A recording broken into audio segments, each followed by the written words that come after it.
is me, Kiana. Today's video, I'm back with my next installment to my Test or Invest series where I'll be highlighting the new Hourglass Vanish Seamless Liquid Foundation. You guys requested that I give this foundation a try, so I went over to my local Sephora, grabbed me some samples, and we're going to be testing to see what shade am I in this foundation. Did we find my right shade? We're also going to be testing to see if this foundation is worth its $57 price point. Did you hear me say $57? Now, even for a makeup lover myself that has probably about 30 foundations that I keep in play at any given time, that's an extreme price tag, if you know what I'm saying. Excuse me, $56. With the $56 price tag, you're getting 0.84 fluid ounces with 32 shades to choose from, but I'm still thinking, $56. I'm going to be testing the foundation out to see if I found my right shade. We're also going to be doing a wear test. I'm going to take you guys outdoors and we're going to see how the foundation fares all day long. Is it really worth $56? We're going to be checking on it today. This is going to be a true test or invest, honey, because is it going to make me come off my $56 coin? What?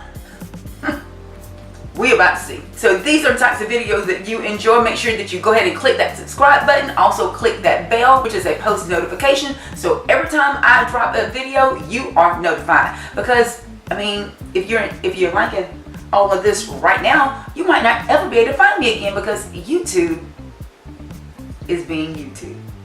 So without further ado, let's go ahead and jump on to the try on of this $56 foundation. Alright guys, so let's get started. Never mind the gray hairs. We're going to take care of that in a few weeks. And totally don't mind the brows, okay? You know, the look always comes together at the end. Of course, we're going to start off with our bag from Sephora. I did go ahead and purchase the NARS Radiant Creamy Concealer.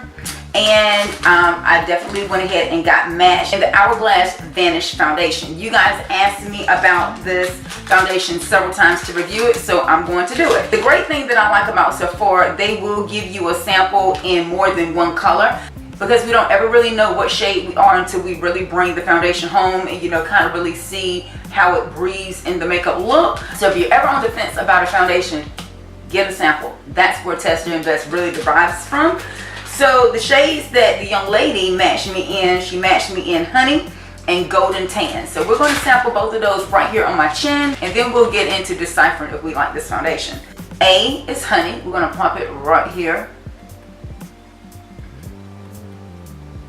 Smells nice. Ooh, and that's just a little bit, and that is covering a lot of area. They did say a little bit goes a long way. And then we're going to go into B, which is Golden Tan. Golden Tan seems like right now is going to give me more of a natural type look to my skin. My face and my neck are typically two different shades. It is starting to get a little bit warmer here, so I think my face is getting exposed to me jogging outdoors a little bit more than my neck and such. So just for that purpose, I'm going to go ahead and go with the golden. We are going to go into spring, and keeping that in mind, if this is too much of a variation for you, think about the seasons that you're in. Winter, typically you don't get as much sun, so typically the skin does stay pretty neutral. Going into spring, summer, it starts to get warmer outside. We start to do more outdoor activities. You know, we're in our car, the sun is beaming through. So just from normal activity, your skin is going to intensify. So especially when you're considering buying a foundation this expensive, girl, you definitely want to think about what season you're going into. So yeah, we're going to go ahead and go with Golden Tan. So this foundation, this is supposed to deliver a full coverage and a natural finish. I've already exfoliated this morning. I used the Moira Cosmetics. This is the Fizzy Lemon Peel. I use this to give my skin a deep cleansing, and it says also a gentle exfoliating, so I did that. I also followed up with using my Advanced Night Repair Serum to give me a little bit more of a intense hydration. And now I'm just going back in and re-moisturizing with my Revitalizing Supreme Moisturizer by Estee Lauder, because I want to have a lot of moisture to my skin, since this is going to be a little bit more of a full coverage makeup. The instructions say do not prime And I'm also hoping that the makeup doesn't need to be powdered. So I've been getting away, honestly, from full coverage foundations for more everyday type looks. So I want to make sure that my skin looks as bouncy and as glowy as possible. I think we're there. To apply this foundation, I'm going to spray my Kabuki brush by Stilazzi with a little bit of Mario Badescu spray. Anytime that you're using a Kabuki brush into a thicker foundation, I typically like to spray the bristles to make sure that the foundation has enough time to blend out before it starts to dry. So I'm kind of tricking the foundation and adjusting the dry time. So just for now, I'm just going to pat a little bit on in a smaller area and start to blend out. I did hear a little bit goes a long way, so we are about to see. Ooh, yes, a little bit goes a long way. That is full coverage. I think we have a good, pretty good color match too in this golden foundation. No foundation. Just looking at it, it is oxidizing. It's going a little bit gray on me. I only used the tiniest amount and it did spread. So at a $57 price point, I will say this foundation will probably last you for a while. You're getting right about 1 fluid ounce. So just looking at it though, I don't know, I can't really tell if the color is right. Like according to my neck, the shade is right, but looking at this side of my face, I could have probably have gone a little bit more golden, maybe. Let's apply more to the other side.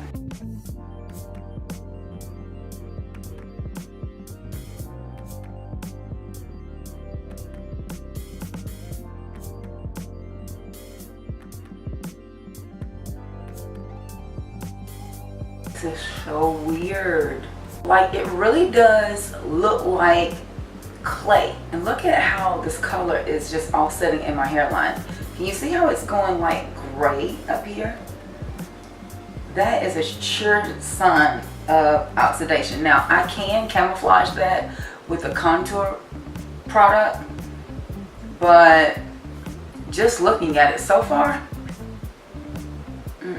I don't know, I just really can't put my fingers on it. I'm going to get up close and personal with the Glam Core. Let's see what Mama Magnifier says. I'm not believing it. Like already I'm getting crease lines right here. Just trying to patch it up. Just looking at it, I can see that I'm going to have some problem areas.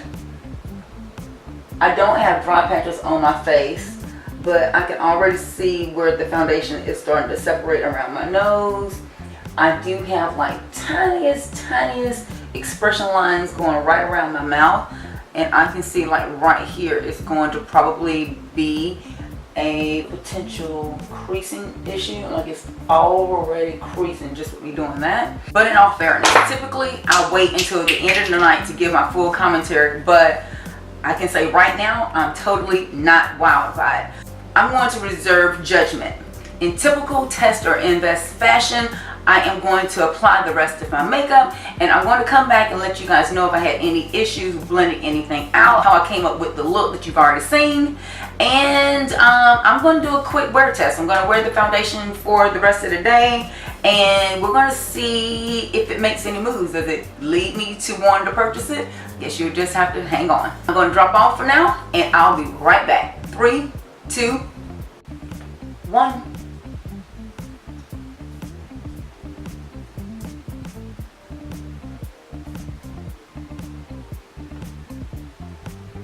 Girl, the way that makeup is set up today, I'm going to consider this a pretty good makeup day. This is one of those makeups that I'm going to tell you is not going to be your everyday makeup. Like I'm looking at my viewfinder and I'm like, girl, where are you going? But this is the type of makeup that makes you want to add more, because obviously when I was applying the foundation, you saw that I did the split screen. I had one side of my face foundation and the other side was naked skin.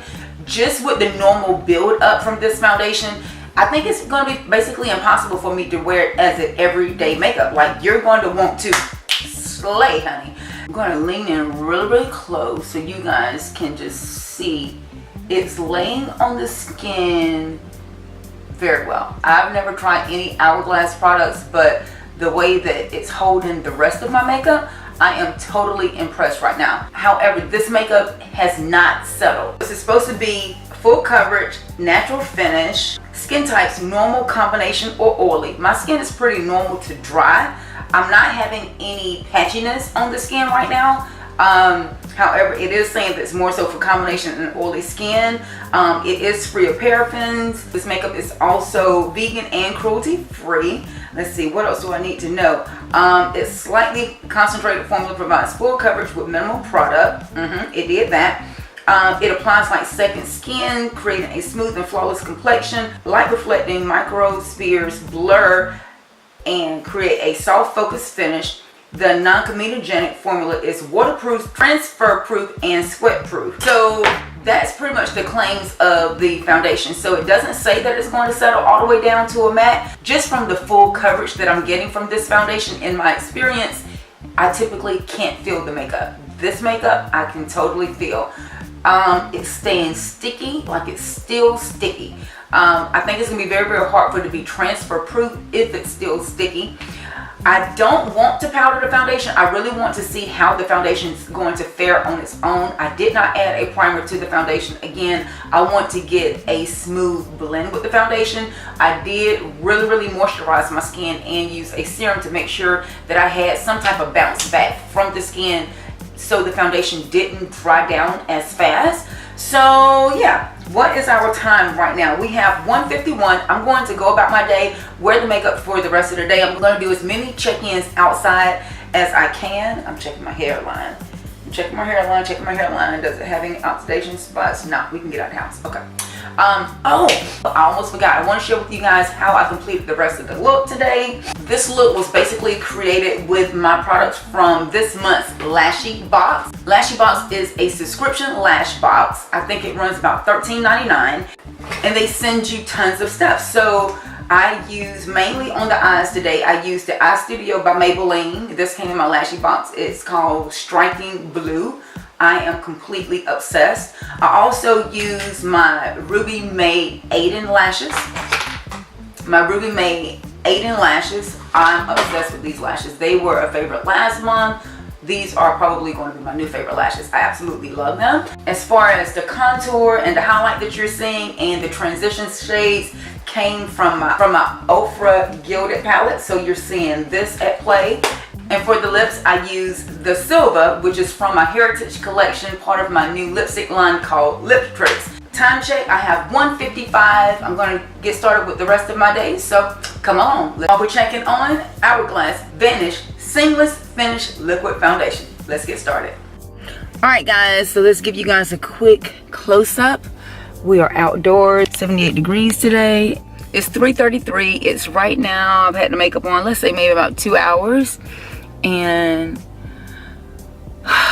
the same complaint that I had when I first put the foundation on is the same complaint I have now. The foundation still feels very sticky. Like I feel almost like if I rub, it's just gonna fold off. Whereas it looks absolutely amazing. Like I just keep looking in my rearview mirror and it looks amazing. I'm just feeling like right here around my mouth, it's starting to break apart. I can see like flex lines, you know, like when you smile or make any type of expression, I can see where those expressions are, and mainly right here on my forehead. All of this, like I have fine lines that are definitely being more emphasized. So right now I am not liking that, but I mean I'm really over analyzing the foundation because I mean at $57 it should almost jump out of the bottle and directly on my face, you know what I'm saying? But just looking at it from afar, I'm like, honey, you did that. But up close it's like, oh girl, go back. So we're gonna check back in. I still have a few more errands to run. I'll check back in a little bit later. Like I said, I feel like if I touch it, it's gonna move, and we'll probably do like a transfer test. Okay, let's see how it hangs on. Does anyone see this hair right here? This one little piece of hair that keeps getting caught on my foundation. That's showing you how wet the foundation is. It's almost like a sticky lip gloss that grabs your hair and it just stays there. That's totally not going to be amazing if it starts to get hot, because you're already sweating and the makeup to start to grab the hair as well. Ugh. Hey guys, and I am back. It is now 9:55, so I have totally had this makeup on well over 8 hours, and I want to give you guys my finalized results. Let me do the glam core test. Excuse my hair, y'all. It's just, the weather here is crazy, and you know what? I'm just really enjoying having my hair in the top bun, okay? So back to the makeup. I'm just turning my glam core all the way up. But first off, let's go ahead and go back with the texture. I wish this was a SMLR video so you could hear the stickiness to my hand. Which means the foundation never settled. Like, it just still feels wet. Like, it's almost like the makeup is holding my expression lines. Like, I honestly look like I've been aged. Fast forwardness. Like, I'm going to give myself another 5 years, which is not in a good way. You first put it on, it looks absolutely stunning. The price point is so insane. Like, I think it really makes you want that foundation to be the best thing you've ever tried, just for the mere fact that Hourglass thinks so much of the foundation. But it's how the makeup wears that becomes the problem. So I'm going to try and zoom you guys in so you can really see what I'm talking about. So I am leaning in as close as I can. I want you guys to see this. And you see what's happening when I touch the makeup, how it wants to move. So it's saying non-transferable. Oh yeah, she's gonna transfer. I'm gonna grab a tissue. It's a standard white tissue. And I'm just laying my finger right here. Can you see that? And I don't have oily skin. All of the sinkage underneath the eye area, can you see how it's just holding, where my skin just normally moves? And it's not that down here that I consider fine lines, but it's just from, you know, I don't have Botox or anything. So just from my normal expressions, the makeup holds those expressions. Right here on my forehead, there we go again, another. Can you see how that's just settling? And again, every time I touch, the makeup just moves. And I'm just going to get this tissue and I'm just going to dab. Sorry that I'm out of focus, but I want you guys to see. And so I'm showing you I have dry skin, and this makeup is making me look like I have somewhat more of oily skin. So in conclusion, this test or invest series, finding it hard to say that I don't think this Hourglass Vanish foundation is worth the hype. I have so many drugstore versions of foundations that I absolutely love. I just reviewed on my channel the Infallible 24-hour wear foundation. Stunning coverage. My go-to drugstore matte foundation of choice is the Stay Matte Maybelline. The color in that, phenomenal. The long wear, longevity of it, phenomenal. And both of those foundations runs under $15. Also, for more of a natural matte coverage, NYX Can't Stop Won't Stop foundation, again under $15. Color ranges you're probably going to get up to maybe up to 40 different shades in the NYX. So there's so many amazing products that you can get a little bit more budget friendly. I love a good high-end splurge, don't get me wrong, but by the time that I commit to purchasing something that costs so much, I need it to perform. Like, I don't need to have to do a whole bunch. And for God's sakes, it definitely doesn't need to make me look older. So there you have my finalized commentary on the Hourglass Vanish foundation. Now it's time for you guys to comment down below. What did you think of the Hourglass foundation? Have you purchased it? I did hear that the stick formulation is a lot better. Should I try that next? You guys know I love to know. Comment down below. You guys also know I love to connect with you, so make sure you connect with me. Follow me on all my social media links to never miss another upload. If you have not already subscribed to my channel, make sure you click that subscribe button. Also, click that bell for post notifications. Therefore, you never miss another upload. Until next time, guys, thanks so much for watching. Hugs and kisses. We'll talk to you soon. Bye.